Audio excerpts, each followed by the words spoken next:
Good evening, photogs. In just a few minutes, our guest speaker, Christopher Bryan, is going to show us how to use affordable household items to generate light to create great imagery without breaking the bank. The technical moment that I chose for tonight is using color channels and local adjustments in Lightroom to manipulate light. I think that dovetails nicely with Christopher's presentation. Using local adjustments, you can tone down areas in a photograph that are overexposed, and the opposite of that, you can highlight areas that are too dark or underexposed. I'll demonstrate both of those techniques using several different tools in the local adjustments panel. In addition to using just the sliders in the local adjustments panel to manipulate light, I have one photograph that I want to edit this evening that I took at night outside using a flashlight to highlight some areas that I knew would be too dark even for the high dynamic range that today's DSLR cameras are capable of. And with that, let's jump right in. The first photograph that I want to work with this evening was taken at a photog event in 2017. We went to Pawnee, Oklahoma for the Oklahoma Steam Engine and Tractor Show.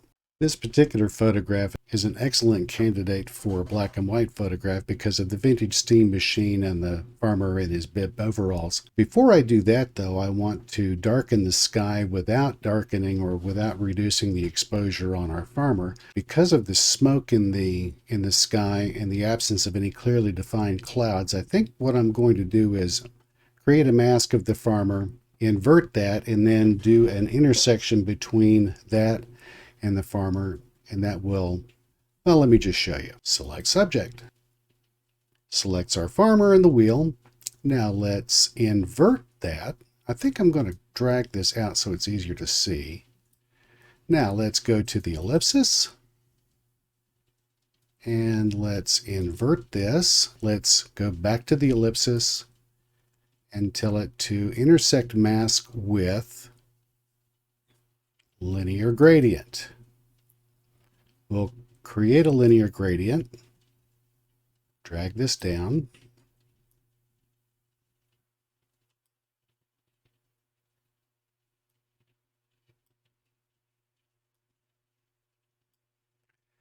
you can go to the side and tilt it,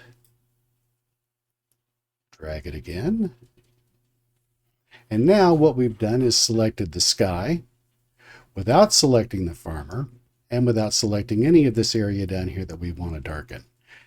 Also, because I've selected or checked the box reset sliders automatically, every slider goes back to 0 when I create a new mask. Beats having to reset it manually or forget to reset it. Let's go to exposure, darken this down. Again, notice that we're gaining our sky back. We're getting the smoke from the steam engine, but it's not affecting the farmer. Let me go way to one side and then the other to demonstrate. And that is the beauty of intersect and invert in. Okay, let's close this and go to black and white. And let's make some tone adjustments. Let's take our exposure down to about a quarter of a stop down. Contrast up about 10. Highlights, shadows. Let's open the shadows up quite a bit. Whites. A little trick here is to hold the Alt key down while you're scrolling on the whites, and as you just begin to see the whites come into play, you know that those areas that are white that show up, if you go past that, you're going to lose detail in those areas. So stop there, and the blacks do the same thing, scrolling backwards or bringing the blacks down until you just see some of the areas of black start to show up. And that's holding the Alt key. Let go of there. Texture, do we want to add any texture? Yeah, let's give it about positive 20. Clarity, that's good. And I don't think I want to dehaze that. All right, let's go down and look at the color channels in black and white. Scroll all the way from one side to the other on the red. It's affecting the spokes of the wheel, I think about there. Orange, same thing. Orange is helping these areas of rust color show up better. I don't want it to be too bright. I want shadow effect to give the photo depth. Yellows. That's affecting the belt. And these areas on the hopper that were green, as you know, yellow and blue make green. So let's take that one. Let's go to about 20, 25. And then the green,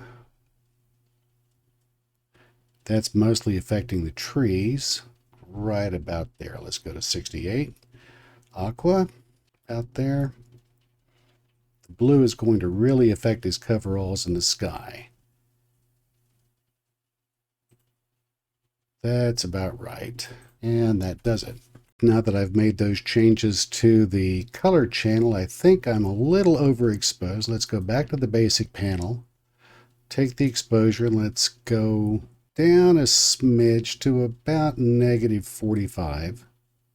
And let's take the local adjustment, create a new mask, use just the brush, take the exposure down just a smidge, and let's treat this highlight on the wheel.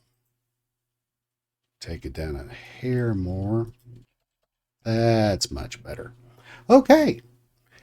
Close the mask. Apply the vignette that I like to put on as I finish every photograph. Let's under Effect, go to a negative vignette, about 11 or 12. Yep. And that does it for this. Now let's look at what the photograph looked like before and after. The next photo that we're going to work on tonight was taken in 2020 at Centennial Park here in Tulsa. Let's navigate there now. This photograph was taken right at about 10 o'clock at night, and it was so dark on the pond that without the aid of any exterior lighting, you could not even see the platform or any of the fountains. You could see this glow from the buildings. I used this flashlight set to its lowest setting, and over a course of, let's see, the photograph was taken on a 30-second exposure at ISO 250. I kept my ISO that low so that I would not have any grain in the picture. I wanted it to be as easy to clean up from noise as I could afterward, and I took it at f11 to keep everything sharp and crisp. Ergo the 30-second exposure. So I used my flashlight to very briefly highlight these areas and then let the shutter go for 30 seconds. Once I had the picture into Lightroom, I was very pleased with the results. I can almost see the fountains and the walkway. The buildings are not terribly overexposed. I think this is a good starting place. First thing I want to do is click auto just to see what we get. And those settings are acceptable. I'm not even going to change them. Next, I see a pair of light poles that I want to get rid of. Let's go up here to the spot removal tool. I'm going to turn this cursor off so that I can see better what I'm doing. Go to 100%. Hold the space bar. That turns the cursor into a hand and allows me to move the photograph. Roll the mouse wheel down and let's paint out this, holding the shift key, going down. Let's paint out that light pole. That turned out good. Adjust this by dragging it up.